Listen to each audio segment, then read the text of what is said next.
For 8 months, my own family destroyed every opportunity I earned, every door I opened, every dream I built. They whispered lies to my colleagues, intercepted my emails, and convinced an entire industry that I was unreliable. But when I finally discovered the truth about why they wanted me to fail, I didn't cry or scream. I smiled. Because the company president had just called me something my parents never expected to hear, their silent investor. My name is Natalie Brooks, and this is how my family's betrayal became my greatest victory. Before we jump back in, tell us where you're tuning in from, and if this story touches you, make sure you're subscribed, because tomorrow I've saved something extra special for you. The email arrived at exactly 3:47 on a Tuesday morning. I know because I was already awake, staring at my laptop screen in the dim blue glow that had become my constant companion over the past few months. Sleep had become a luxury I couldn't afford, not when every day brought another professional catastrophe that made no sense. Dear Miss Brooks, the message began. After careful consideration, Pinnacle Tech Solutions has decided to withdraw our offer of employment. We appreciate your interest in our company. I read it 3 times before the words sank in. This was the 4th job offer to evaporate in 6 weeks. Each time, the same pattern: stellar interviews, enthusiastic follow-ups, verbal confirmations, then sudden radio silence followed by polite rejection emails that offered no explanation. My apartment in Capitol Hill felt smaller that morning, the walls pressing in as I sat cross-legged on my worn couch. The rejection letters were spread across my coffee table like tarot cards predicting a bleak future. Amazon Web Services, Google, Microsoft, Tesla. Every tech giant in Denver had courted me, then ghosted me. I wasn't imagining my qualifications. I graduated summa cum laude from University of Colorado Boulder with a degree in software engineering. My senior project had been featured in 3 industry publications. I'd interned at NASA during college, developing algorithms that were still being used in satellite communications. My portfolio was solid, my references impeccable, my interview skills sharp. So why was I unemployed and living off ramen noodles while my college classmates were posting LinkedIn updates about their promotions and stock options? The morning sun crept through my blinds as I made my 4th cup of coffee. My phone buzzed with a text from Lauren Hayes, my best friend from college who worked at a startup downtown. Coffee today, I have news that might help with the job search. Lauren was the only person who understood my frustration.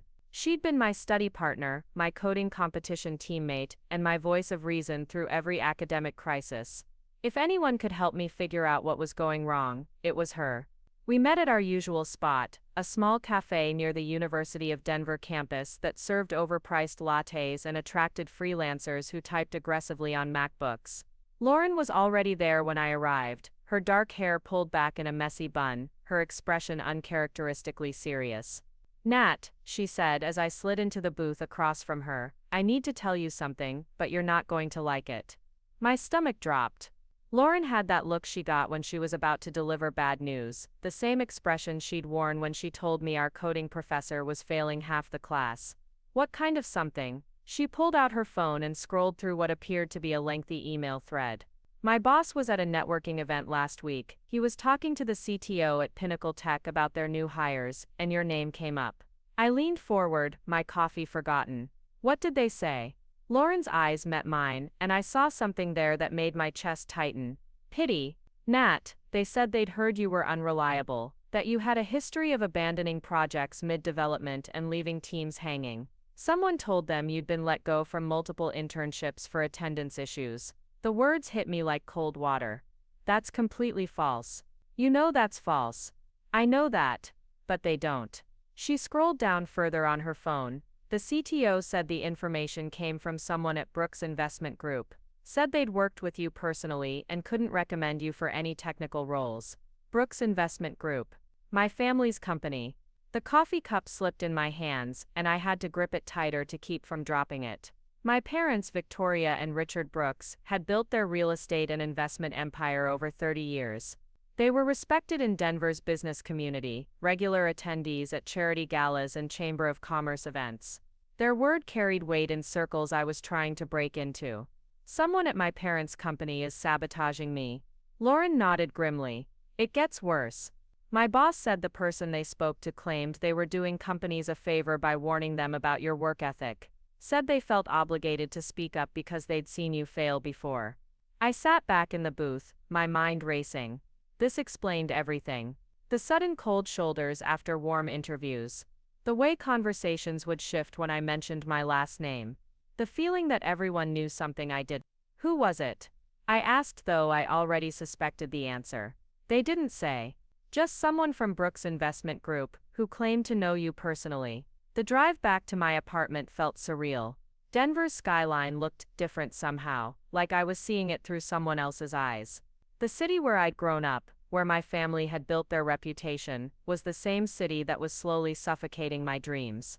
I parked outside my building and sat in my car for 20 minutes, trying to process what Lauren had told me. My own family's company was spreading lies about me.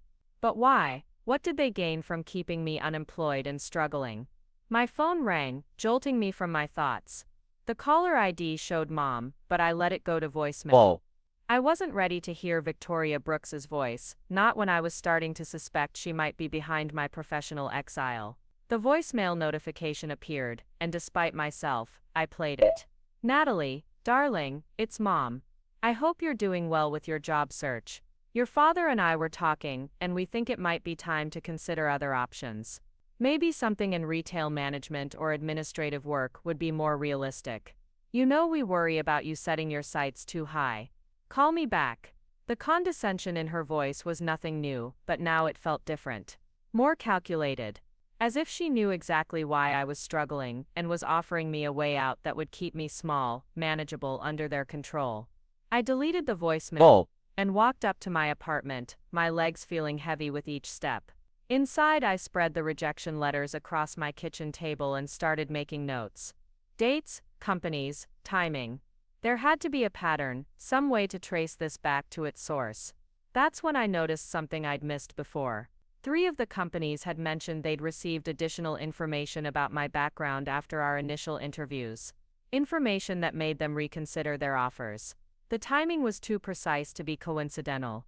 Someone was actively monitoring my job applications and sabotaging them in real time. I opened my laptop and started researching.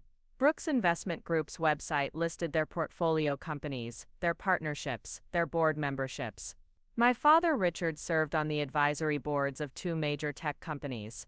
My mother Victoria was a member of the Denver Business Women's Network, which included HR directors from half the companies that had rejected me.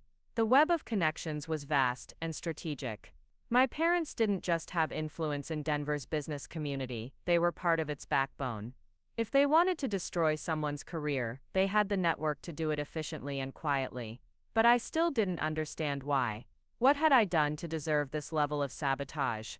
I'd followed their advice through college, studying something practical instead of the art history degree I'd actually wanted. I'd maintained good grades, avoided scandals, been the dutiful daughter who showed up to family events and smiled for photos. The only thing I'd done recently was refuse their offer to work at Brooks Investment Group. The memory came flooding back. 3 months ago, at Marcus's birthday dinner, my parents had made what they called a generous offer. They wanted me to join the family business as a junior analyst. The salary was decent, the benefits were good, and it would keep me close to home. I'd turned them down because I wanted to use my engineering degree. I'd worked too hard earning it to file it away in some corporate office job that had nothing to do with technology or innovation. You're being naive, my mother had said that night, her voice sharp with disapproval. You think you're better than the family business that put you through college. It's not about being better, I'd replied. It's about using my skills where they're most valuable. My father had set down his wine glass with a sharp clink. Your skills are valuable to us, Natalie. We invested in your education with the expectation that you'd contribute to the family legacy. The conversation had ended awkwardly, with Marcus trying to change the subject, and me feeling like I'd somehow failed a test I didn't know I was taking. I'd assumed they were disappointed, but would eventually understand my decision. I'd never imagined they would retaliate by destroying my career prospects entirely. The realization settled over me like a lead blanket. My parents weren't just disappointed in my choice, they were actively punishing me for it. They were using their influence to ensure I couldn't succeed outside their sphere of control. They wanted me desperate enough, broke enough, isolated enough, that I'd come crawling back to their offer on my knees. It was psychological warfare disguised as parental concern. That evening, I called Lauren back and told her what I'd figured out. She was quiet for a long time after I finished explaining my theory. Nat, she finally said, that's really messed up. Like sociopathic level manipulation. I know, but it explains everything. The timing, the specific lies, the way doors keep slamming shut just when they're about to open. What are you going to do about it? I looked out my apartment window at the lights of downtown Denver. Somewhere in those gleaming office buildings were the people who'd been fed lies about me. Somewhere in that maze of corporate power structures was the evidence I needed to prove what was happening. I'm going to fight back, I said. But first I need to understand exactly what they've done and how they've done it. After we hung up, I spent the rest of the night creating a timeline. Every job application, every interview, every rejection. I mapped out the connections between my parents' network and the companies that had turned me down. The pattern was clear once you knew what to look for. But documenting their sabotage was only the first step. If I wanted to reclaim my career and expose what they'd done, I needed more than circumstantial evidence. I needed proof. Preparing and narrating this story took us a lot of time, so if you are enjoying it, subscribe to our channel. It means a lot to us. Now back to the story. The next morning, I put on my best interview suit and drove to the one place I'd never thought I'd need to investigate, my own family's office building downtown. Brooks Investment Group occupied 3 floors of a gleaming high-rise in Denver's financial district. I'd been there countless times for family events, holiday parties, and awkward bring-your-daughter-to-work days that my mother had insisted on when I was younger. But I'd never been there as an adversary. The security guard in the lobby recognized me and waved me through without asking for ID. The elevators were the same polished steel I remembered, playing the same soft jazz that had always made me feel sleepy. But now everything felt different, charged with purpose and danger. I got off on the 15th floor, where my father's office was located. His assistant, Mrs. Rodriguez, looked up with surprise when she saw me approaching. "Natalie, what a lovely surprise. Are you here to see your father?" Mrs. Rodriguez had worked for my dad for over a decade. She'd always been kind to me, remembering my birthday and asking about my studies. The idea that she might be complicit in sabotaging my career felt surreal. "Actually, I was hoping to use the conference room for a phone interview," I said, improvising quickly. "My apartment has terrible reception, and this is for a really important position." Her face lit up with genuine pleasure.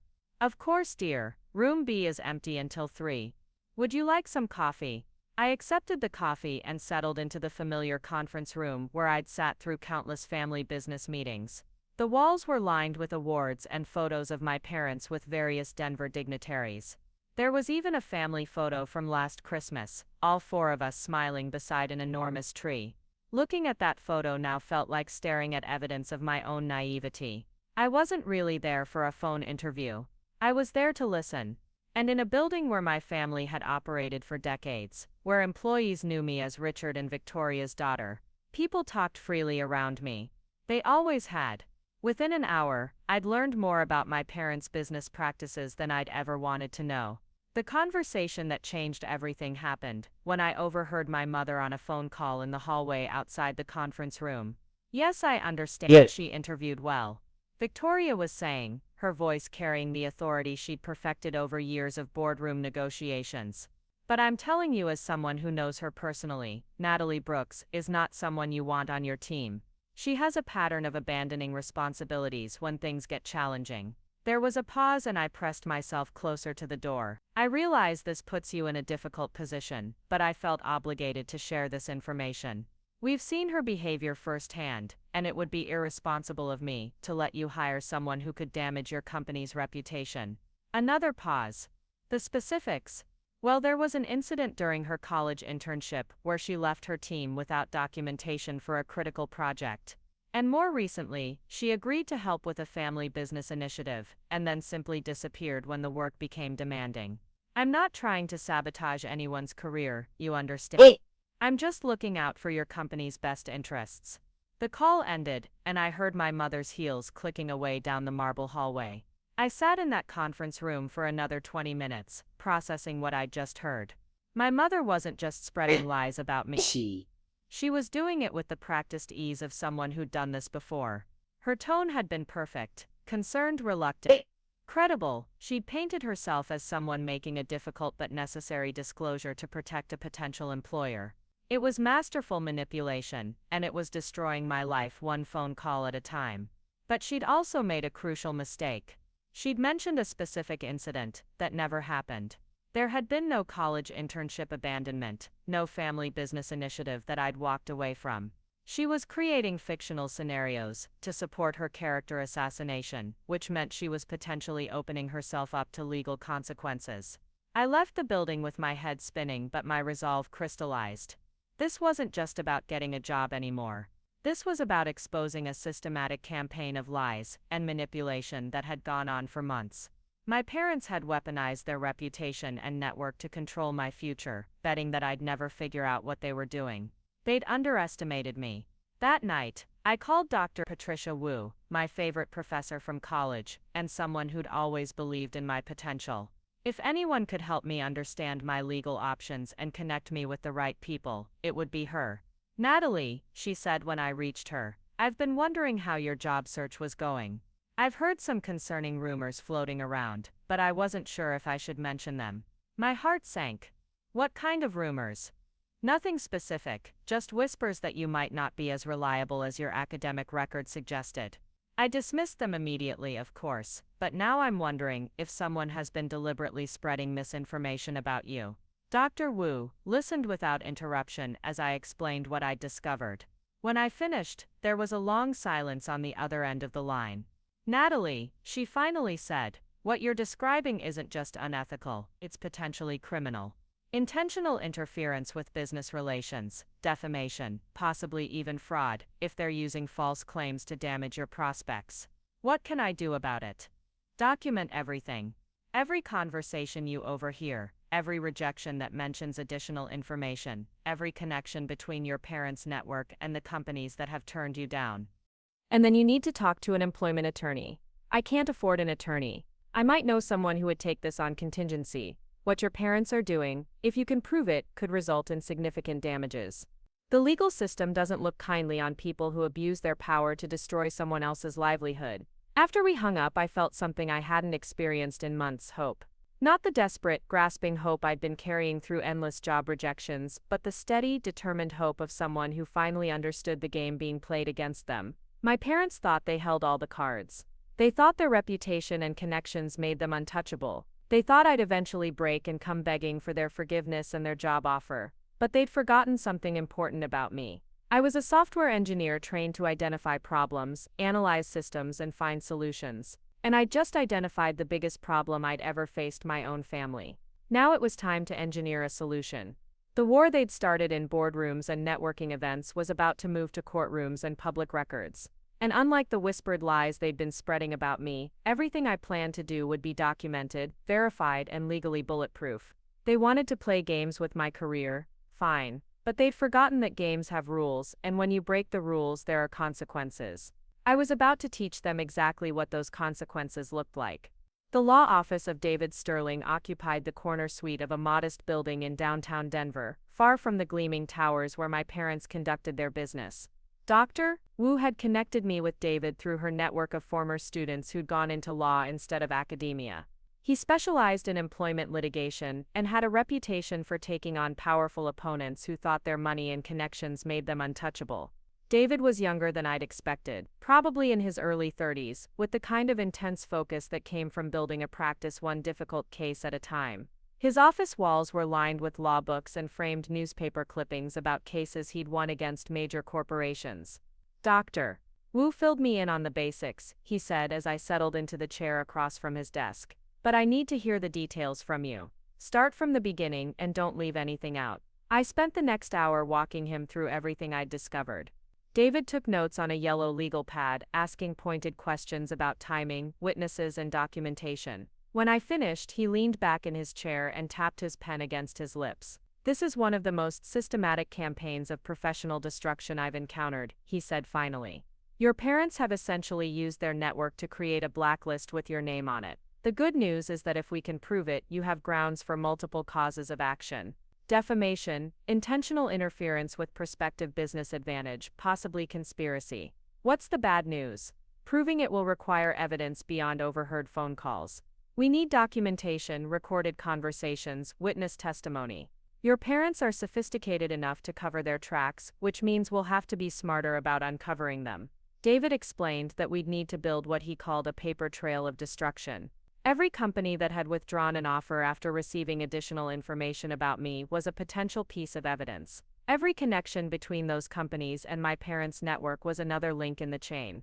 The challenge, he said, is that much of this is happening through informal channels. Your mother makes a phone call to someone she plays tennis with. Your father mentions concerns about you during a golf game. These conversations don't leave records unless someone is deliberately preserving them. So how do we get proof? We get creative. We document everything going forward. We create situations where they might incriminate themselves. And we dig into their business practices to see if this is a pattern they've used before. David suggested starting with a detailed audit of every job application I'd submitted in the past 6 months. He wanted contact information for every interviewer, copies of all email correspondence, and documentation of exactly when and how each opportunity had collapsed. We're going to reverse engineer their sabotage campaign, he explained. Once we understand their methods, we can predict their next moves and be ready to document them. I left David's office feeling energized in a way I hadn't experienced since this nightmare began. Having an advocate who understood the legal system gave me hope that justice was possible. But I also knew that building a case would take time, and time was a luxury I couldn't afford. My savings were nearly depleted, and the longer I remained unemployed, the harder it would be to explain the gap in my resume. That evening, I began the painstaking process of reconstructing my job search timeline. I pulled up old emails, printed out rejection letters, and created a spreadsheet tracking every interaction with potential employers. The pattern was even clearer when laid out systematically. Companies that had been enthusiastic about my candidacy would suddenly grow cold after a delay of exactly 2 to 3 days following my final interview. 2 to 3 days. Just enough time for word of my interviews to reach my parents through their network, and for them to make their poisonous phone calls. As I worked through the documentation, I noticed something else interesting. Not every company had rejected me. A few smaller startups and mid-sized firms had never responded to my applications at all. I'd assumed they weren't interested, but now I wondered if my parents had simply chosen to focus their efforts on the larger, more prestigious companies where they had connections. It was a strategic calculation that revealed something important about their psychology. They weren't just trying to hurt me, they were trying to control me. By allowing me to potentially succeed at smaller, less visible companies while blocking opportunities at major firms, they were creating a ceiling on my career that would eventually force me back to their offer. They wanted me to have just enough hope to keep trying, but never enough success to thrive independently. The realization made me sick to my stomach. This wasn't impulsive revenge or disappointed parent syndrome. This was calculated psychological manipulation designed to break down my resistance over time. They were treating me like a business problem to be solved through strategic pressure and market manipulation. My phone buzzed with a text message from Marcus, my brother. "Hey, want to grab dinner tonight? Haven't talked to you in forever."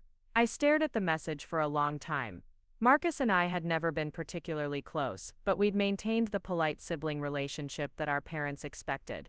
He was 2 years older, worked at Brooks Investment Group as a senior analyst, and had always been the golden child who could do no wrong in our parents' eyes. Did he know what they were doing to me? Was he complicit in their campaign, or was he genuinely oblivious to the warfare being waged against his sister? I decided to find out. We met at a trendy restaurant in Laude that served overpriced fusion cuisine and attracted young professionals who wanted to be seen networking over dinner. Marcus was already there when I arrived, scrolling through his phone with the distracted air of someone who conducted most of his social life through screens. He looked up when I approached the table, and I was struck by how much he resembled our father. Same sharp jawline, same calculating eyes that seemed to be constantly evaluating the value of whatever they were looking at. "Nat, you look great. How's the job hunt going?" The question felt like a test. I studied his expression for any sign that he knew more than he was letting on, but Marcus had always been good at maintaining neutral facial expressions. It was a skill that served him well in business negotiations.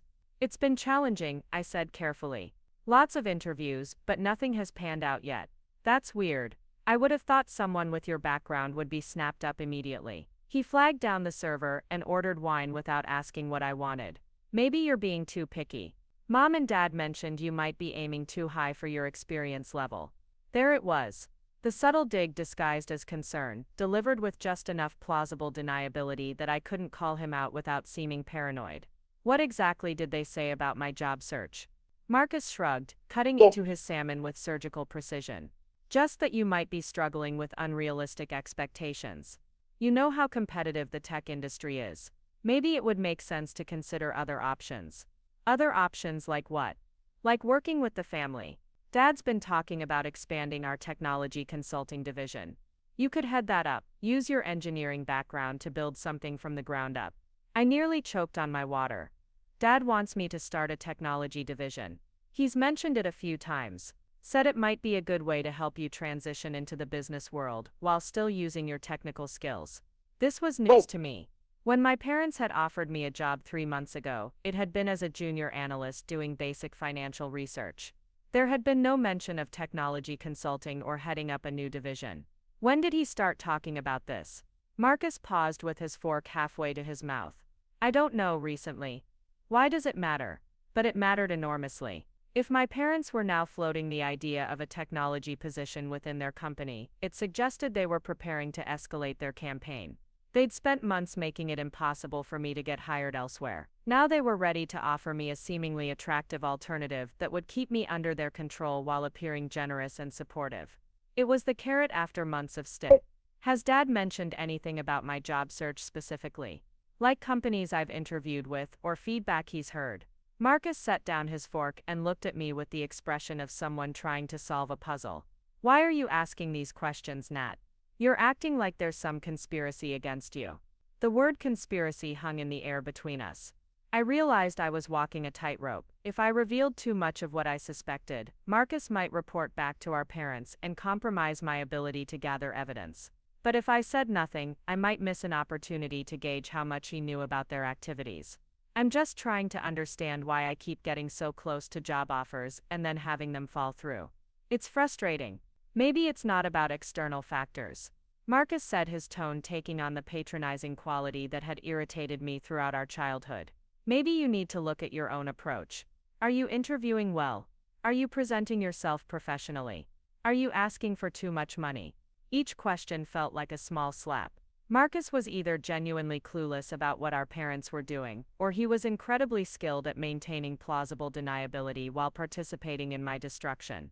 The dinner continued with Marcus offering unsolicited advice about my career strategy and personal brand. He suggested I consider taking a certification course to make myself more marketable. He recommended networking events where I might make better connections. He even offered to introduce me to some of his colleagues who worked in tech-adjacent fields. It was a masterclass in gaslighting disguised as sibling support. By the end of the meal, I felt like maybe I was being paranoid. Maybe my parents weren't orchestrating a sophisticated sabotage campaign. Maybe I really was just failing to land jobs because I wasn't good enough or strategic enough or professional enough. Then Marcus said something that shattered that self-doubt completely. You know, Dad mentioned that someone from Pinnacle Tech called him last week asking about your background. He was happy to provide a reference. My blood turned to ice. Dad gave Pinnacle Tech a reference for me. Yeah, apparently they wanted to verify some things about your work history before making their final decision. Dad said it was standard due diligence. Pinnacle Tech, the company that had withdrawn their offer via email at 3:47 a.m. on Tuesday. The company that had cited concerns about my reliability and work ethic in their rejection. My father had given them a reference, and 3 days later, they'd rescinded their job offer. What did Dad tell them? Marcus finished the last of his wine and signaled for the check. I don't know the details. But I'm sure he was honest about your capabilities and work style. Dad's always been fair about these things. Fair. The word echoed in my mind, as we said goodbye outside the restaurant. Marcus hugged me with what seemed like genuine affection and told me to keep my chin up. He was confident that the right opportunity would come along soon.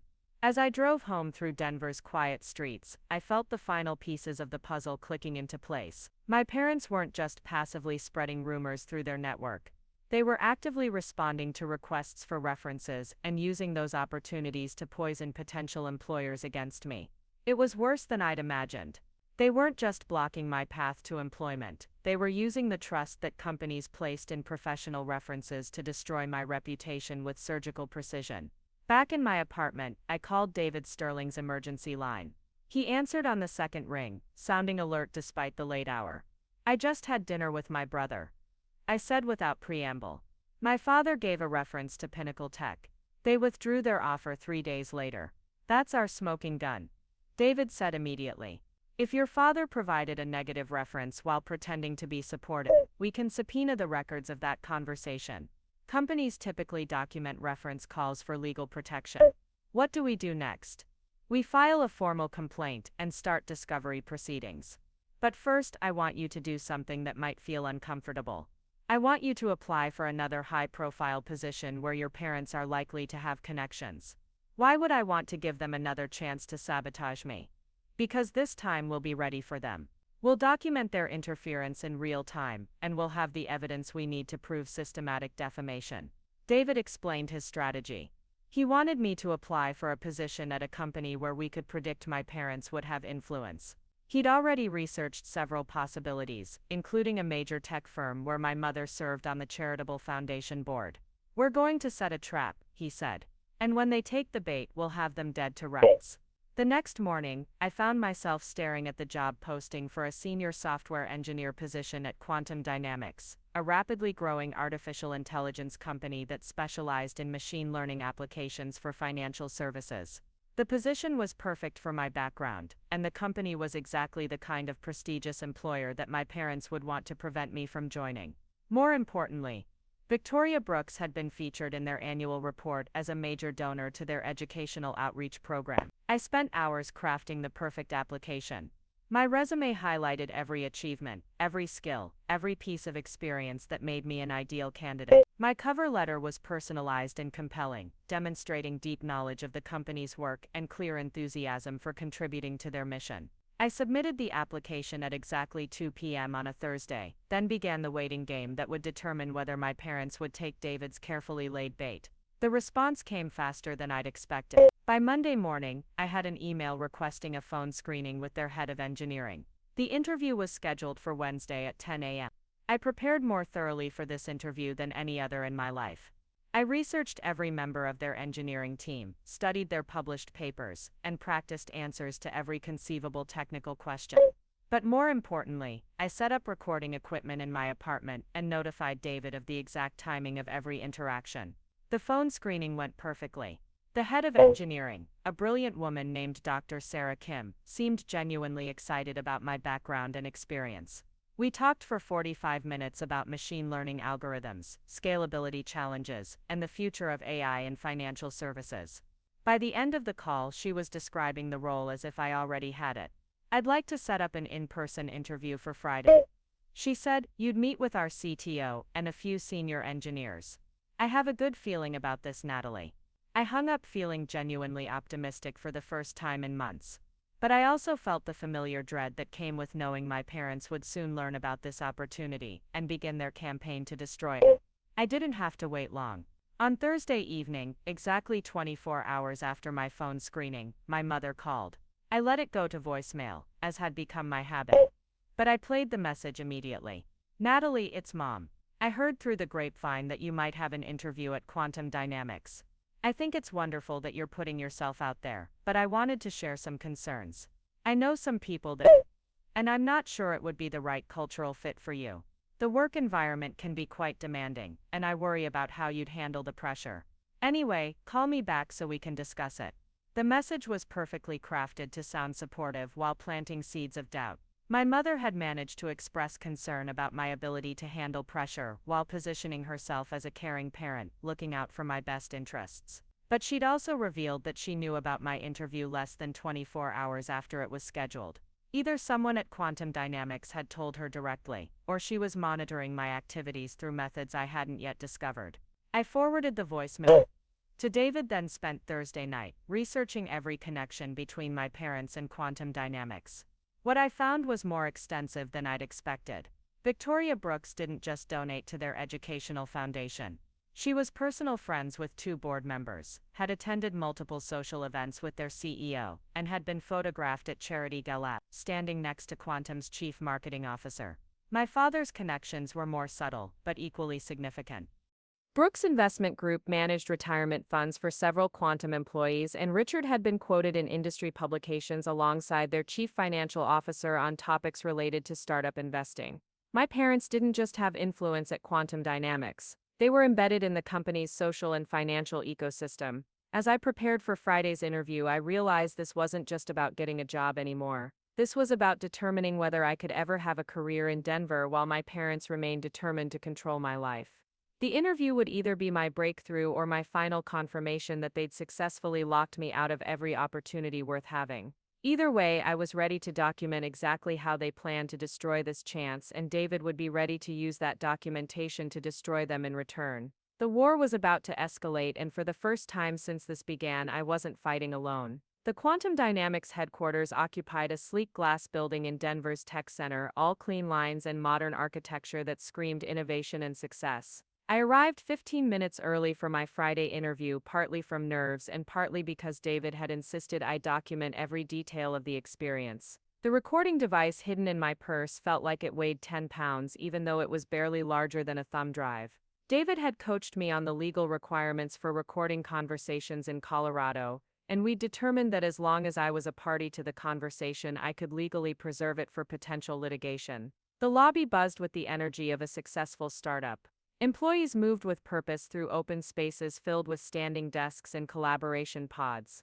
Inspirational quotes about disruption and transformation decorated the walls, and a large screen displayed real-time metrics about their AI processing capabilities. This was exactly the kind of environment where I'd always imagined myself thriving. The kind of place where technical excellence mattered more than family connections or social politics. Or so I'd thought. Dr. Sarah Kim met me at reception, looking even more impressive in person than she'd sounded over the phone. She was probably in her early 40s, with the confident bearing of someone who'd earned her position through sheer competence rather than networking or luck.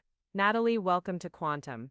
I'm excited for you to meet the team." She led me through a maze of open workspaces toward a conference room where 3 other engineers were waiting. The CTO, Michael Chen, was younger than I'd expected, probably in his mid-30s, with the intense focus of someone who lived and breathed code.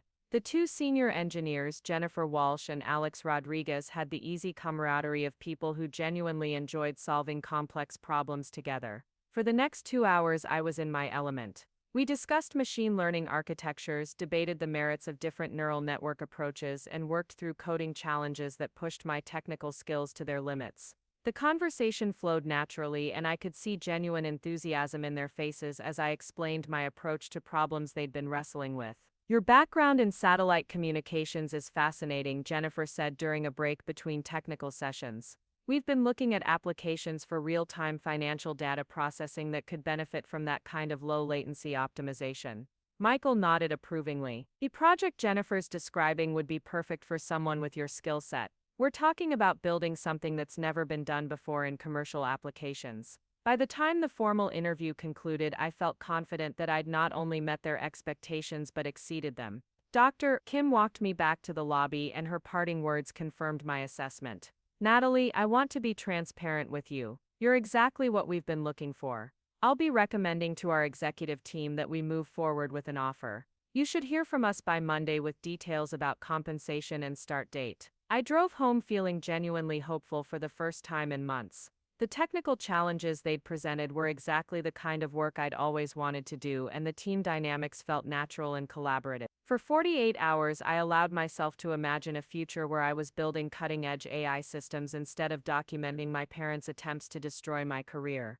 But experience had taught me to expect disappointment, so I wasn't entirely surprised when Monday came and went without any communication from Quantum Dynamics. Tuesday brought radio silence as well. On Wednesday morning, I received the email I'd been dreading. Dr. Kim's tone was markedly different from our previous interactions, formal and distant, where she'd previously been warm and encouraging. "Dear Natalie, thank you for your interest in the senior software engineer position at Quantum Dynamics. After careful consideration and additional review of your background, we have decided to pursue other candidates whose experience more closely aligns with our current needs. We appreciate the time you invested in our interview process and wish you success in your future endeavors. Additional review of your background." The same phrase that had appeared in 3 other rejection emails over the past several months. I forwarded the email to David immediately, then spent the rest of the morning researching Quantum's executive team and board members more thoroughly than I had before the interview. What I discovered made my stomach turn. Catherine Whitmore, Quantum's CEO, had been featured in a Denver Business Journal article about women in leadership just 6 months ago. The article included a photo from a charity luncheon where she was seated at the same table as my mother. They weren't just acquaintances, they appeared to be part of the same social circle. More concerning was what I found when I dug deeper into the charity event. It was the annual fundraiser for Denver Children's Hospital, an organization where both Catherine Whitmore and Victoria Brooks served on the development committee. They'd been working together on fundraising initiatives for at least 2 years. My mother hadn't just influenced my rejection at Quantum Dynamics. She'd likely orchestrated it through a direct personal relationship with the CEO. That afternoon I drove to Lauren's office downtown. She worked at a mid-sized consulting firm that specialized in helping startups navigate regulatory challenges, and her network included people from across Denver's tech ecosystem. If anyone might have heard gossip about what happened at Quantum, it would be Lauren. I found her in the break room of her building looking frazzled as she juggled her phone and a stack of documents while trying to make coffee. Nat, perfect timing.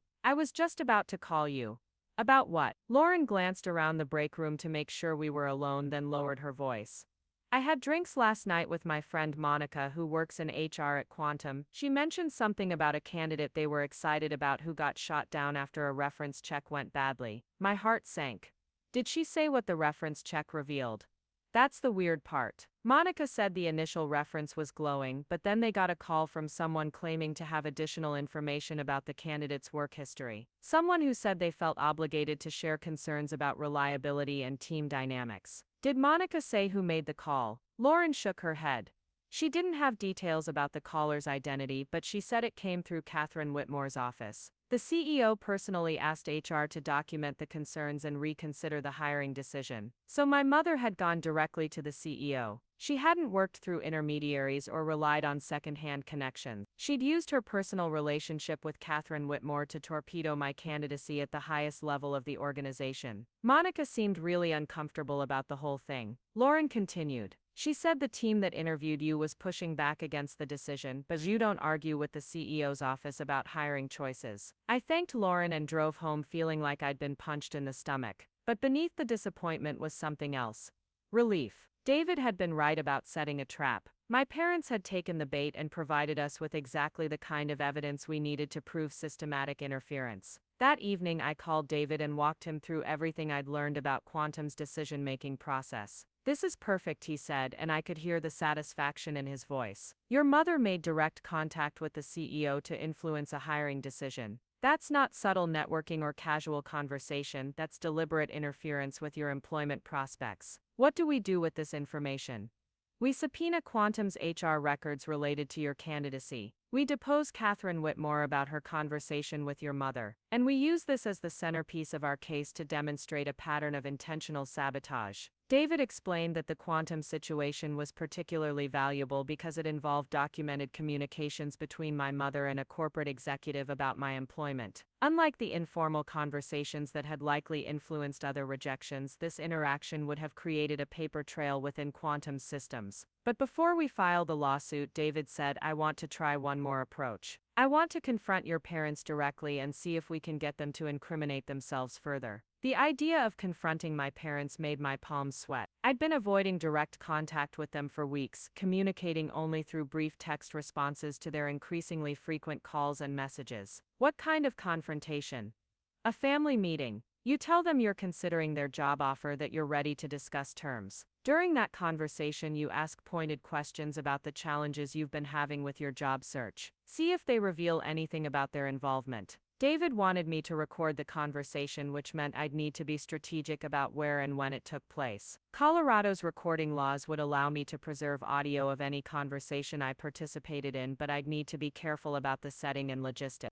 We spent the next hour planning the approach. I would reach out to my parents and request a family dinner to discuss my career options. I'd position it as a capitulation, a recognition that I needed their guidance and support. During the meal, I'd gradually steer the conversation toward my recent job search difficulties and see how they responded. It felt like preparing for battle disguised as a family reunion. Thursday morning, I called my mother. She answered on the first ring as if she'd been waiting for my call. Natalie. Sweetheart, I'm so glad to hear from you. Your father and I have been worried sick. The concern in her voice sounded genuine, which made everything more unsettling. Either my mother was an exceptional actress or she genuinely convinced herself that destroying my career was an act of parental love. Hi Mom, I've been thinking about what you and Dad said about career options. I wonder if we could have dinner this weekend to talk about it.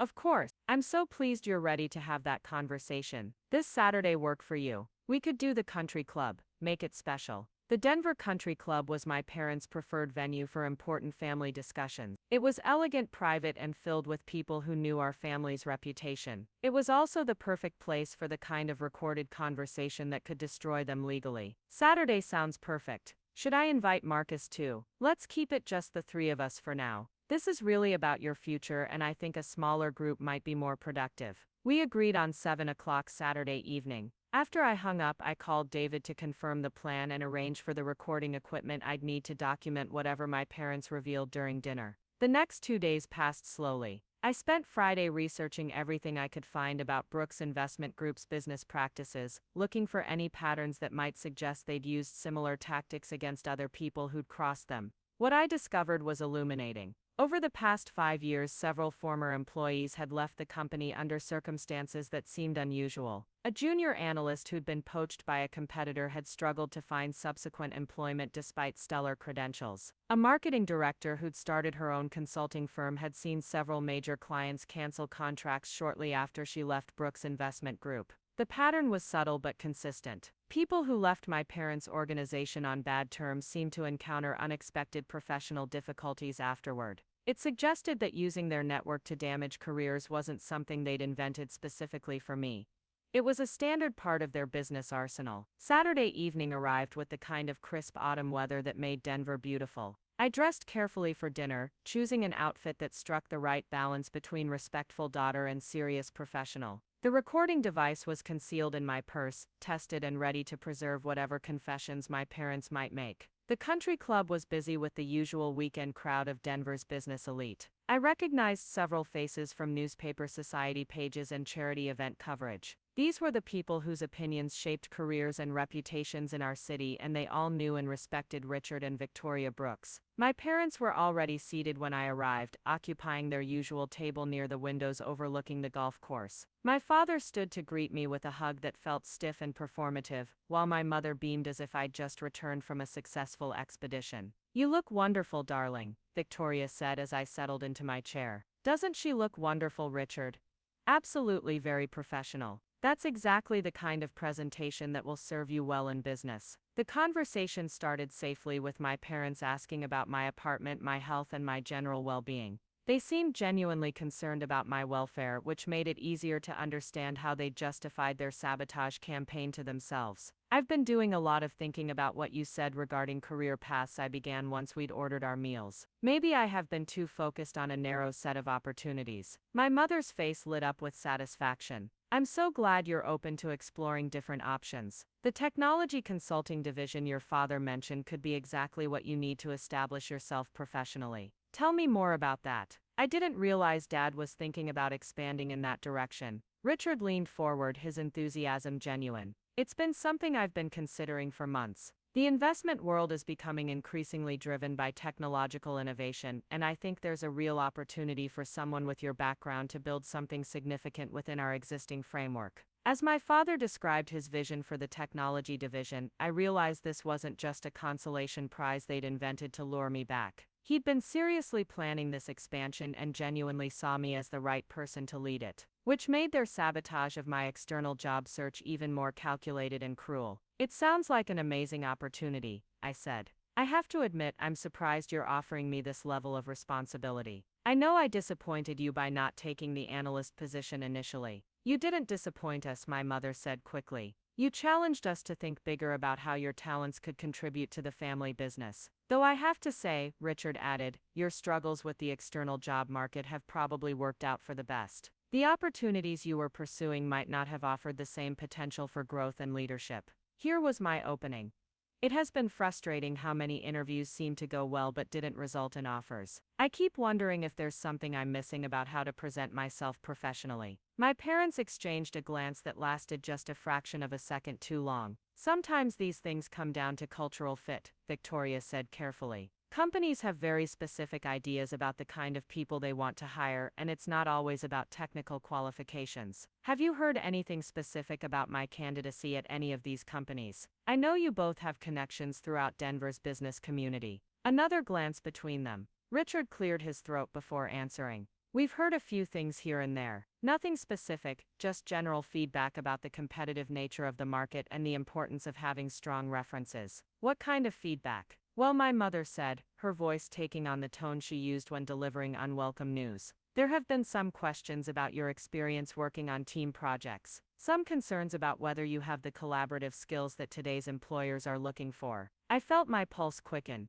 They were essentially admitting to spreading lies about my teamwork abilities while positioning themselves as reluctant messengers of unfortunate but necessary truth. That's interesting. Do you know where those concerns originated? It's hard to say, Richard replied. You know how these professional networks operate. Information gets passed along through informal channels, and it's not always possible to trace it back to its source. But they were the source, and they were sitting across from me pretending to be mystified by the very rumors they'd created and spread. The waiter brought our entrees, providing a natural break in the conversation. As we ate, my parents continued to describe their vision for my role in the family business. They painted a picture of substantial responsibility, competitive compensation, and the opportunity to build something meaningful within an established organization. It was genuinely tempting, which made their manipulation even more insidious. They'd spent months systematically destroying my external options while preparing an internal alternative that addressed many of my professional goals. They'd created a crisis and positioned themselves as the solution. I appreciate you both being so thoughtful about this opportunity, I said, as dinner wound down. Can I ask you something directly? Do you think the challenges I've had with my job search might be related to anything beyond market competition and cultural fit? The question hung in the air like smoke. My mother's fork paused halfway to her mouth and my father's eyes narrowed slightly. What do you mean? Victoria asked. I mean, is it possible that someone has been actively working against my candidacy? Someone who might have concerns about my career choices or motivations? The silence that followed felt electric. My parents were clearly deciding how to respond to what sounded like an accusation, even though I'd framed it as a general question. Natalie, Richard said finally. If you're suggesting that someone in our network has been undermining your job search, I think you're being paranoid. The business community in Denver is professional and ethical. People don't engage in that kind of behavior. I'm not suggesting anything specific. I'm just trying to understand why opportunities that seemed promising have consistently fallen through. Sometimes, my mother said, her voice taking on a sharper edge, when we really want something, we interpret neutral feedback as positive encouragement. It's possible that these interviews weren't as successful as you thought they were. She was gaslighting me in real time, suggesting that my assessment of my own professional interactions was fundamentally flawed. It was a masterful deflection that turned my question back on my own judgment and perception. You're probably right, I said, forcing myself to sound convinced. Maybe I've been reading too much into polite conversations. The tension in the air dissipated as my parents relaxed back into their roles as caring advisors rather than potential suspects in a career assassination plot. The important thing, Victoria said, is that you're ready to move forward with realistic expectations and good opportunities. The technology division could be exactly what you need to establish yourself and build something lasting. We spent the remainder of dinner discussing logistics and timeline for my potential role at Brooks Investment Group. My parents wanted me to start as soon as possible, ideally within the next 2 weeks. They'd already prepared office space and begun identifying potential clients who might benefit from technology consulting services. Their level of preparation was impressive and deeply unsettling. They'd been planning this offer for months while simultaneously sabotaging every external opportunity that might have made it unnecessary. As we said goodbye in the country club parking lot, my mother hugged me with what seemed like genuine relief and affection. I'm so proud of you for being open to this path, she said. I think you're going to be amazed by what you can accomplish when you're working with people who really understand and support your potential. The drive home felt surreal. I'd spent 2 hours having dinner with people I now knew had systematically destroyed my career prospects while pretending to be concerned about my welfare. They'd offered me a genuine opportunity while concealing the fact that they'd eliminated all my alternatives through lies and manipulation. Most disturbing of all, part of me was genuinely tempted by their offer. The technology division they'd described would allow me to use my skills in meaningful ways while building something significant from the ground up. If I could forget about their sabotage campaign and focus solely on the professional opportunity, it was exactly the kind of role I'd always wanted. But accepting their offer would mean rewarding their manipulation and giving them exactly what they'd fought so hard to achieve: complete control over my career and future. When I got home, I immediately called David to debrief about the conversation. He was particularly interested in their deflection tactics and their characterization of the professional feedback they'd allegedly heard about me. "They're skilled at this," he said after I'd walked him through the entire evening. "They managed to acknowledge having heard negative things about your candidacy while maintaining plausible deniability about their role in creating those negative perceptions." Did we get anything useful for the case? Absolutely. Their admission that they've heard specific feedback about your teamwork skills and collaborative abilities gives us a baseline for depositions. We can ask pointed questions about the source of that feedback and the circumstances under which they learned about it. David explained that the recording would be valuable not just for what my parents had said but for what they hadn't said. Their careful word choices and deflection strategies suggested consciousness of guilt that would be apparent to a jury. What's our next move? We file the lawsuit on Monday. We've got enough evidence to support claims for defamation, intentional interference with prospective business advantage, and conspiracy. The discovery process will force them to produce documents and testify under oath about their activities. And then we find out exactly how far they were willing to go to control your life, and we make sure they face consequences for every lie they told and every opportunity they destroyed. As I prepared for bed that night, I thought about the choice my parents had forced me to make. I could accept their job offer, abandon the lawsuit, and build a successful career within their sphere of control. Or I could fight for the principle that no one, not even family, had the right to manipulate and sabotage another person's professional prospects. The decision should have been difficult, but it wasn't. Some things were more important than career opportunities or family harmony. Integrity was one of them. The right to control my own future was another. Monday morning, David Sterling would file a lawsuit that would expose everything my parents had done and force them to account for months of systematic deception and manipulation.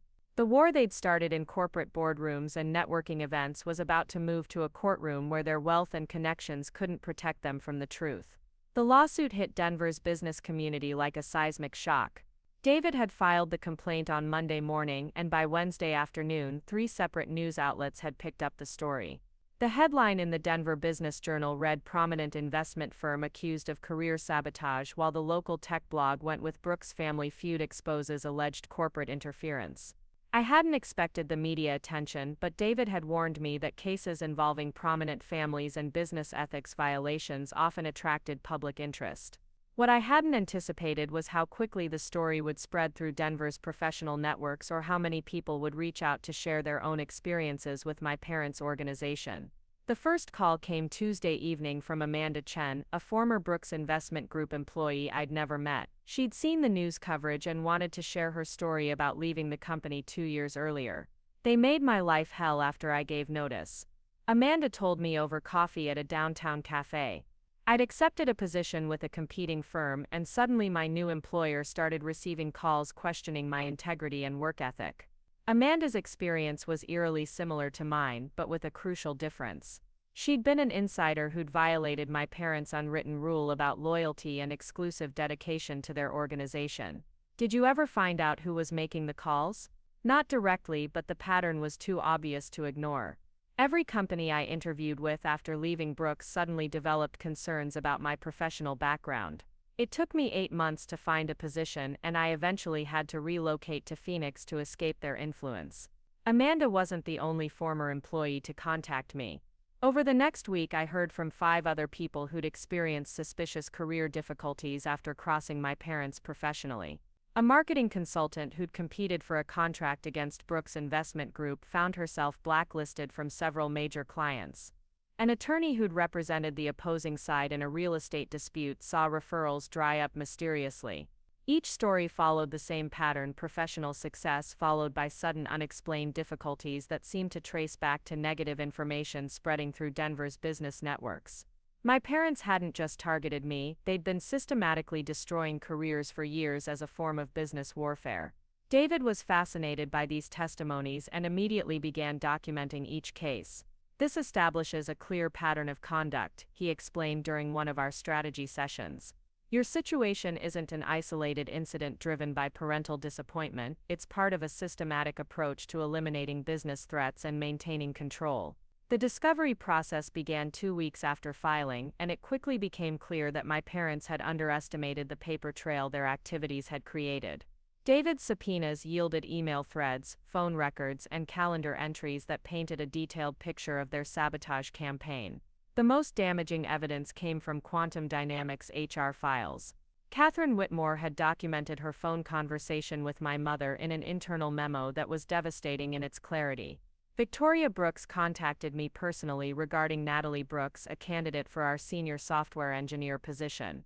Victoria expressed serious concerns about Natalie's reliability and team collaboration skills, citing specific incidents from family business projects where Natalie had failed to meet commitments.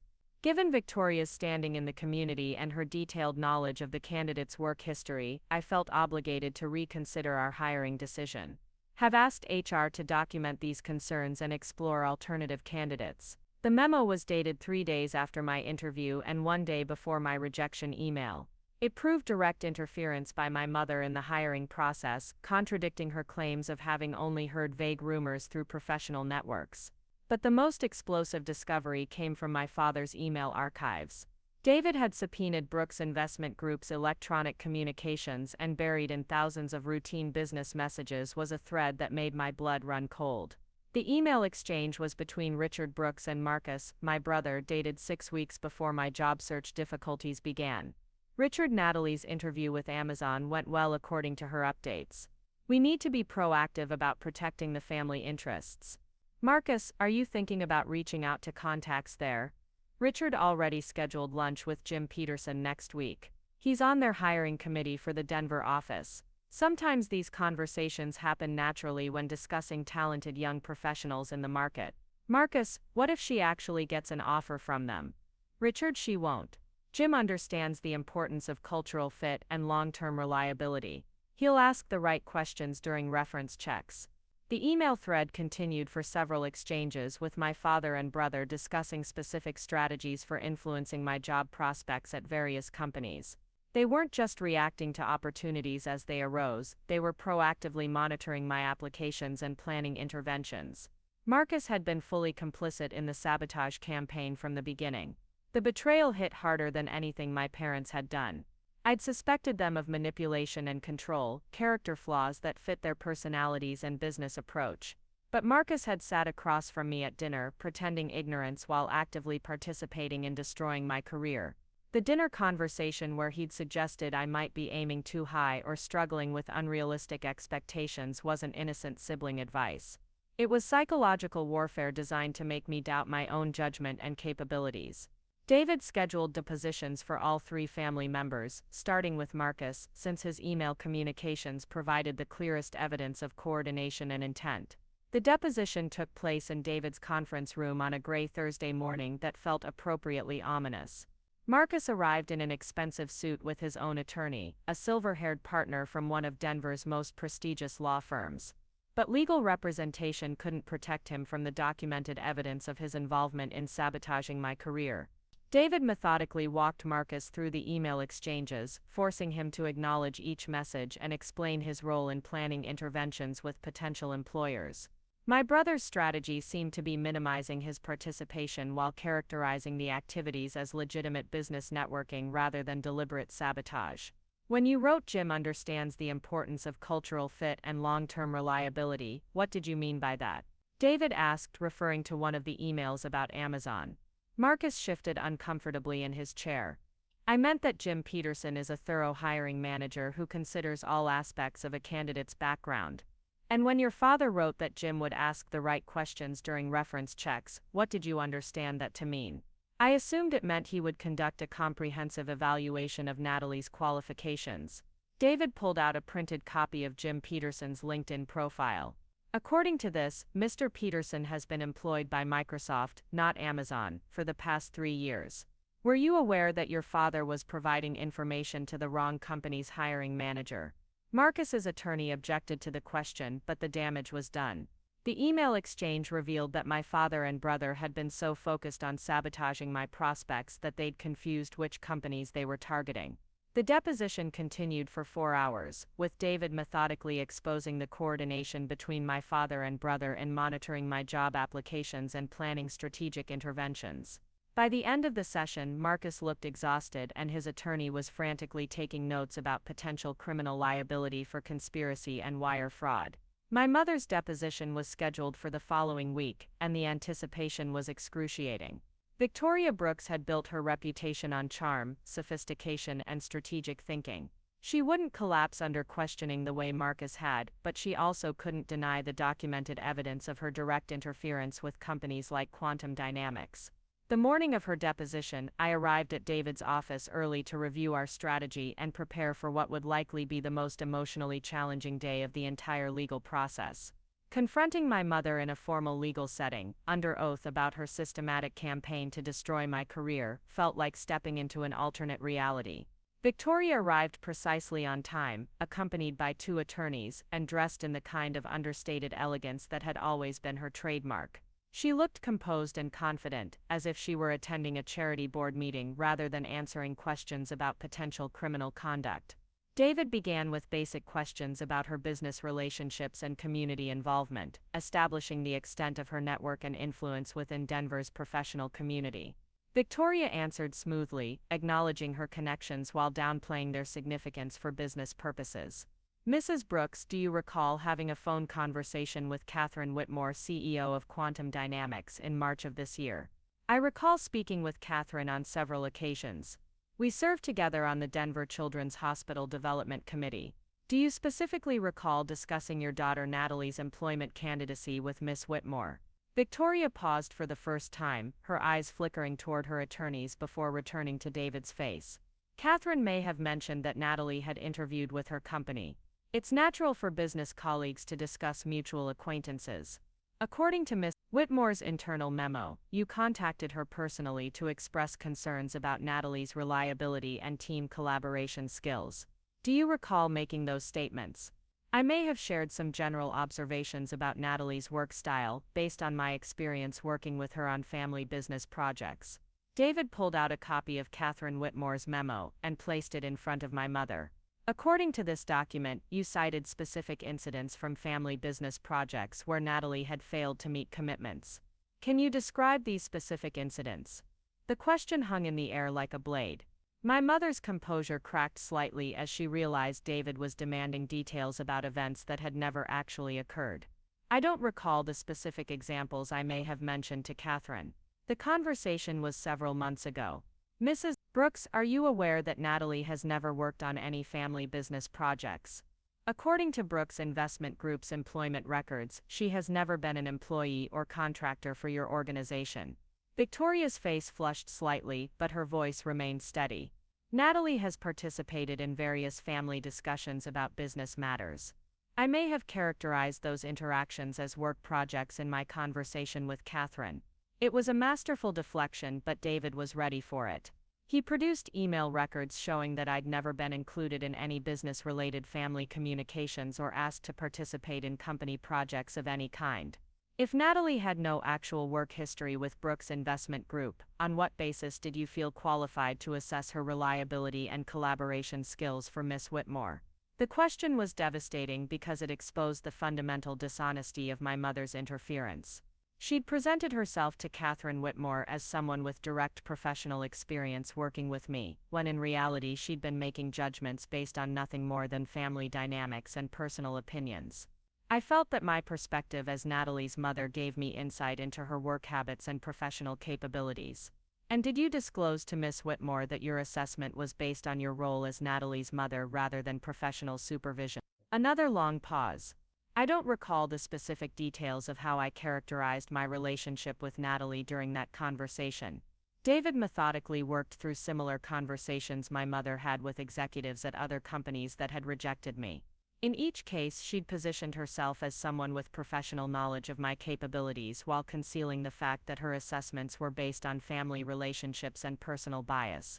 The most damaging revelation came when David asked about her motivations for making these calls. "Mrs. Brooks, what prompted you to contact employers who were considering hiring your daughter?" I felt obligated to provide accurate information about Natalie's professional capabilities. "But according to your own testimony, you had no direct professional experience working with Natalie. How could you provide accurate information about capabilities you'd never observed?"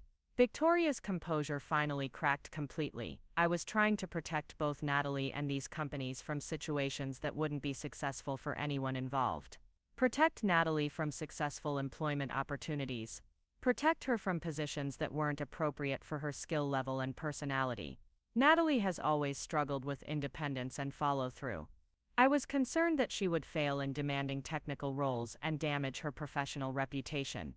The admission was breathtaking in its condescension and control. My mother had decided that I was incapable of succeeding in the career I'd chosen, and she'd appointed herself as the arbiter of which opportunities were appropriate for me to pursue. "Mrs. Brooks, did it occur to you that Natalie might be capable of making her own decisions about which positions to accept or decline?" "Of course, but sometimes parents have perspectives that young adults lack. I was trying to guide her toward more realistic opportunities, such as the position you offered her at Brooks Investment Group." Victoria's face brightened as if she'd finally reached safe ground. "Exactly, we've created a technology consulting division specifically for Natalie's talents.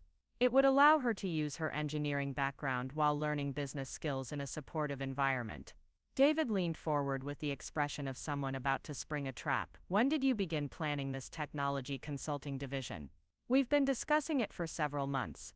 According to Brooks Investment Group's business filings and strategic planning documents, the first mention of a technology consulting division appears in January of this year. Is that accurate?" Victoria nodded cautiously, sensing danger but unable to identify its source. "And according to your email records, the first conversations about influencing Natalie's external job prospects began in December of last year. Would you say there's a connection between these timelines?"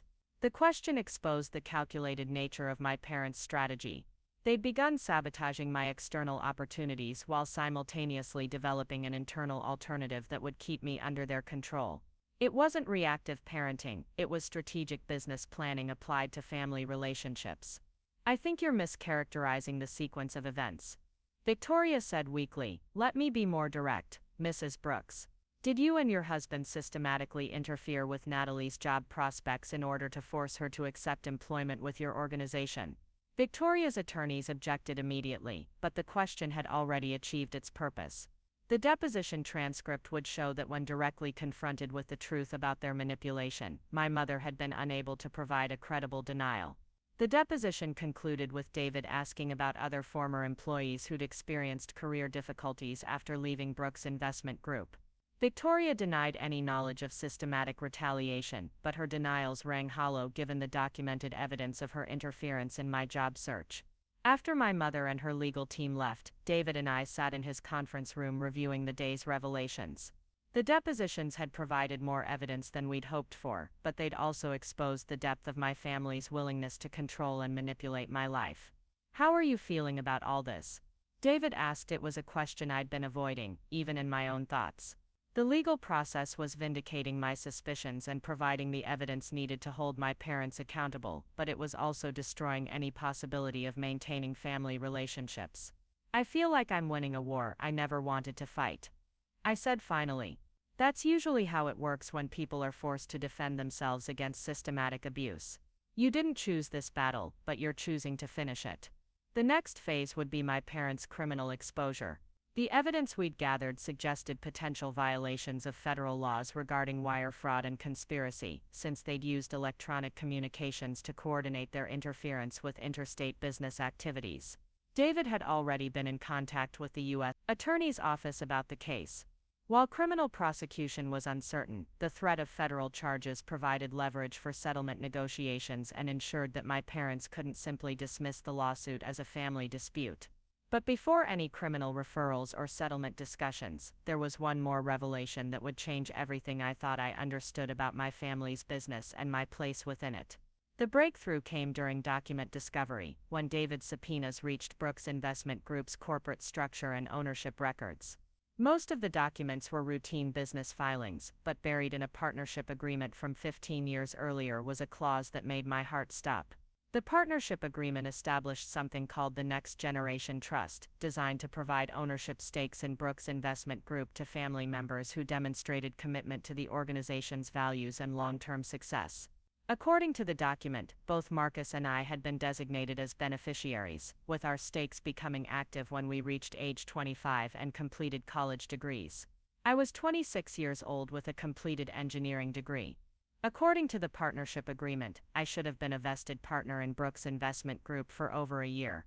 But I'd never been told about the trust, never received any communications about partnership responsibilities, and never been included in ownership discussions or profit distributions. David immediately filed additional subpoenas demanding all records related to the Next Generation Trust and its administration. What we discovered was a systematic effort by my parents to conceal my ownership stake while claiming I wasn't ready for business responsibilities. The trust documents showed that my partnership interest was valued at approximately $2 million based on the company's current assets and revenue. For over a year, my parents had been managing and benefiting from assets that legally belonged to me, while simultaneously sabotaging my career prospects to force dependence on their organization. They hadn't just been controlling my career opportunities. They'd been stealing my inheritance while positioning themselves as generous employers, offering me a chance to join the family business. The discovery of my hidden ownership stake changed everything about the lawsuit and my understanding of my parents' motivations. They weren't just manipulative parents trying to control an ungrateful daughter. They were business partners who'd been systematically defrauding me while using psychological manipulation to prevent me from discovering their theft. When David called to tell me about the trust documents, I was sitting in my apartment eating ramen noodles and wondering how much longer my savings would last. Learning that I was legally entitled to millions of dollars in assets that my parents had been concealing felt like stepping into someone else's life. This changes the nature of the case entirely. David explained, "We're not just talking about interference with employment opportunities anymore. We're talking about fiduciary duty violations, conversion of assets, and potentially criminal fraud related to trust administration." The next day's headlines would read, "Brooks Investment Heiress alleges trust fund fraud," and by the end of the week, my parents would be facing federal investigations for multiple felony charges. But before any of that could happen, I had one more phone call to make. Catherine Whitmore, the CEO of Quantum Dynamics, had left a voicemail requesting a private conversation about my employment candidacy. When I called her back, her first words changed my understanding of everything that had happened over the past several months. "Natalie, I owe you a profound apology, and I have something to tell you that I think you need to hear. Your mother wasn't the only person who contacted me about your candidacy. Your grandmother, Elise Brooks, called me 2 days before your interview to tell me something very different about your qualifications and character. My grandmother had been dead for 3 years. I'm sorry, Miss Whitmore, but I think there might be some confusion. My grandmother passed away in 2021. I think your grandmother may have had more influence on your life than you realize, and your parents may have been hiding more than just business opportunities from you."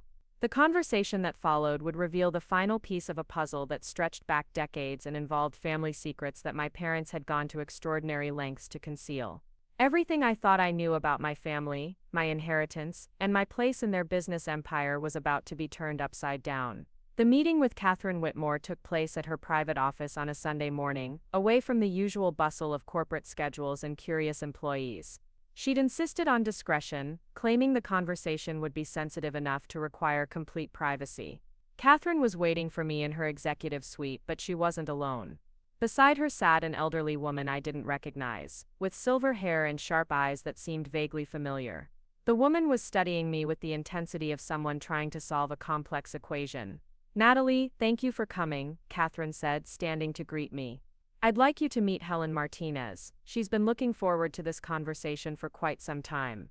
Helen Martinez stood and extended her hand with a firm grip that belied her apparent age. "Miss Brooks, I represent the estate of Elise Brooks, your grandmother.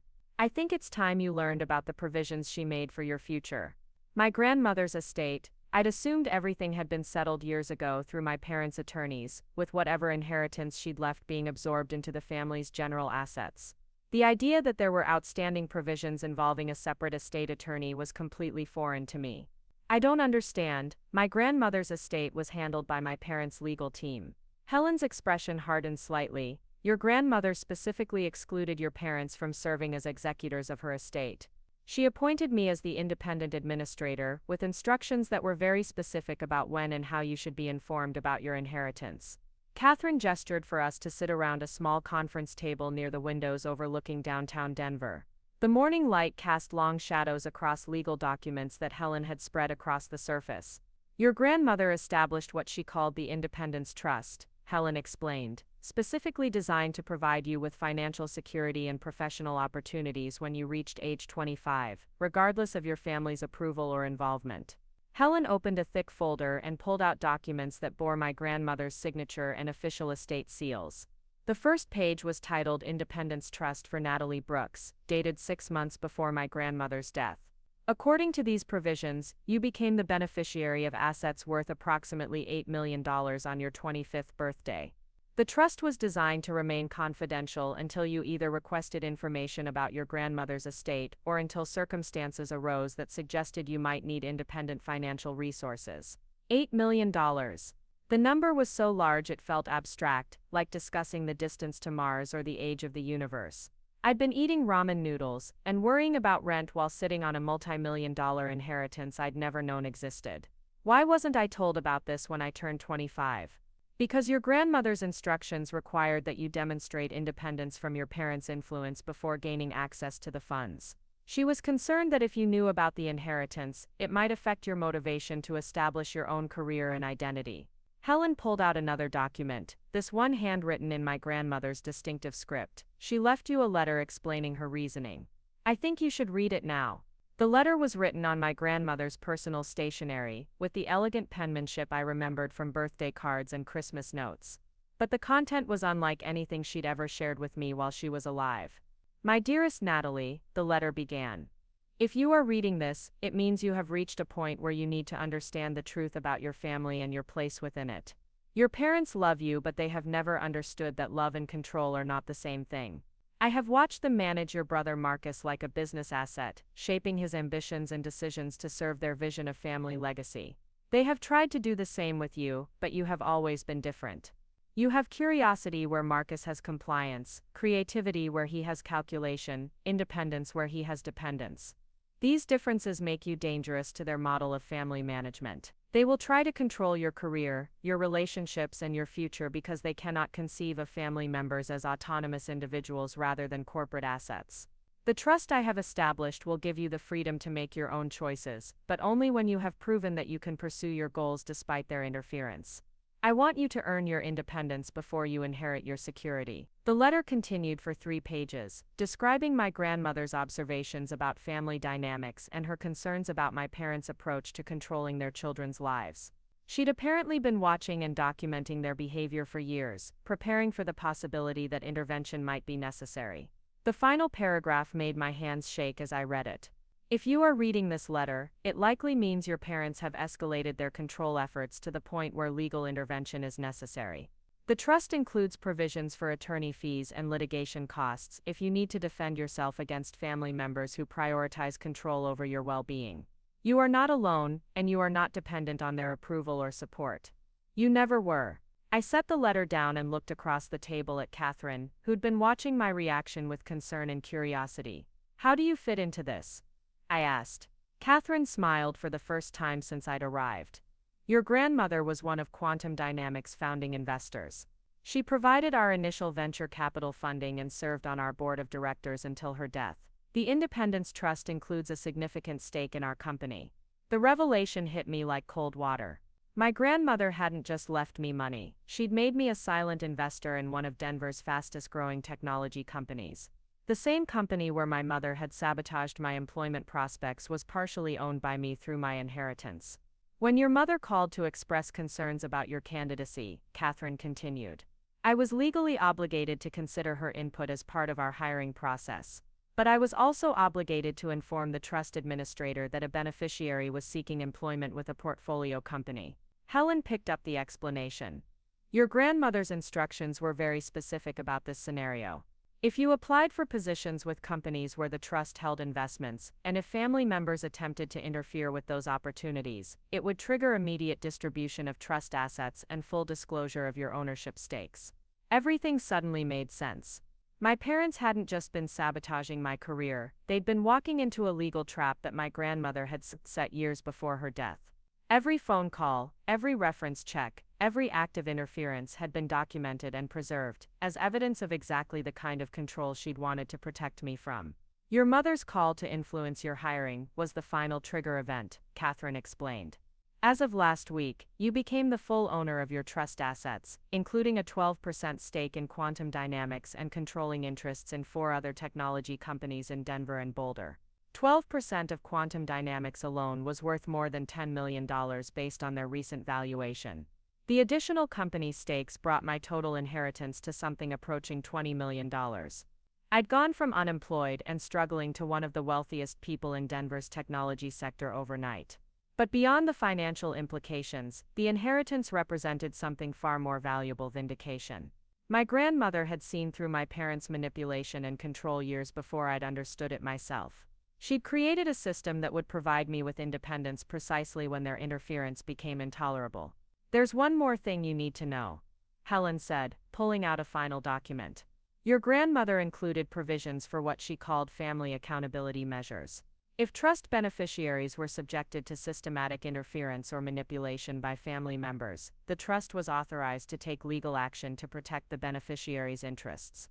Helen opened the document to reveal a power of attorney that gave the trust administrator authority to pursue litigation on my behalf, using trust assets to fund legal proceedings against family members who violated my independence. "The lawsuit you've already filed with Mr. Sterling will be fully funded by the trust, and any damages you recover will be in addition to your inheritance. Your grandmother wanted to ensure that family members faced real consequences for treating you as a business asset rather than an autonomous individual." The scope of my grandmother's planning was breathtaking. She'd anticipated my parents' behavior with surgical precision and created legal and financial mechanisms to protect me that activated automatically when their control efforts crossed specific lines. She'd essentially given me the resources to fight back against family manipulation, while ensuring that victory would provide me with complete independence from their influence. "What happens now?" I asked. Catherine and Helen exchanged glances before Catherine answered. "Now you get to decide what kind of life you want to build. You have the financial resources to pursue any career path without worrying about family approval or external validation. You own significant stakes in companies that would be honored to have you as either an employee or a board member. And you have the legal standing to ensure your parents face consequences for everything they've done." Helen added, "The trust documentation provides evidence of their interference dating back months before your grandmother's death. She'd been monitoring their behavior and preparing for this eventuality." The meeting concluded with Helen providing me with copies of all trust documents and arranging for the immediate transfer of liquid assets to accounts under my control. By Tuesday morning, I would have access to enough money to never worry about rent or ramen noodles again. But more importantly, I would have something my parents had spent months trying to deny me: choice. The drive home felt like traveling through a different city. Denver looked the same, but my relationship to it had fundamentally changed. I wasn't a struggling job applicant hoping for opportunities from companies that might reject me based on family interference. I was an investor with ownership stakes in multiple successful businesses and the financial resources to create opportunities rather than simply pursue them. That evening, I called David to update him on the inheritance revelation and its implications for our lawsuit. His reaction was a mixture of professional satisfaction and personal amazement. "Your grandmother essentially created a legal fortress around your independence," he said, after I'd explained the trust provisions. "Your parents walked straight into a trap that was designed specifically to catch them engaging in exactly the behavior they've been exhibiting." "What does this mean for the lawsuit?" "It means we have unlimited resources to pursue every claim and more evidence than we originally imagined. But more importantly, it means you can choose how far you want to take this. You're not dependent on settlement money or damage awards for your financial security." David was right about having choices, but the decision about how to proceed felt more complex than simple legal strategy. I had the power to destroy my parents financially and professionally, to expose their manipulation in ways that would end their business and social standing permanently.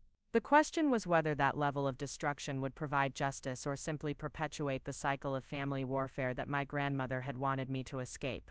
I spent the weekend thinking about my options and trying to process the emotional whiplash of learning that everything I'd believed about my family situation had been incomplete.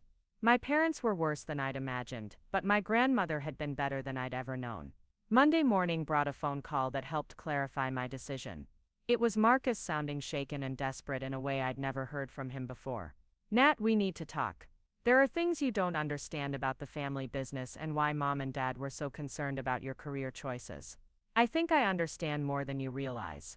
"No, you don't." The technology consulting division Dad mentioned. "It wasn't just an opportunity for you. It was supposed to be your inheritance. Everything we did was to protect assets that were always meant to be yours." Marcus was trying to reframe their sabotage as protection, their lies as guardianship, their control as stewardship.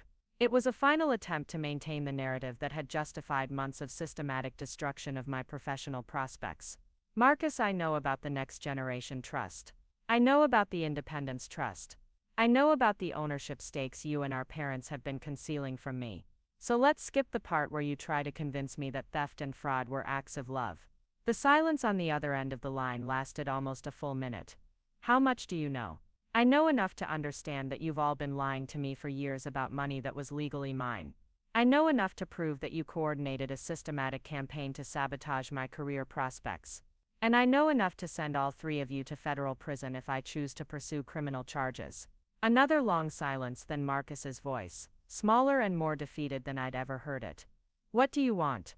It was the first time any family member had asked what I wanted rather than telling me what I should want. The question felt like a small victory in itself. "I want you to stop lying. I want you to acknowledge what you've done. And I want you to face real consequences for treating me like a business problem to be managed rather than a person with rights and autonomy. And then I'm going to build the life I should have been free to build all along." The conversation with Marcus led to a family meeting the following day, held in David's conference room with all attorneys present. My parents arrived looking like they were attending a funeral, which wasn't far from the truth. The meeting would effectively end their ability to control or manipulate my life. Victoria looked older than I'd ever seen her, with lines around her eyes that suggested sleepless nights and stress that no amount of expensive skincare could conceal. Richard appeared to have aged years in the weeks since the lawsuit began, his usually confident demeanor replaced by the hunched shoulders of someone who'd been comprehensively outmaneuvered. David opened the meeting by outlining the evidence we'd gathered and the criminal exposure my parents faced.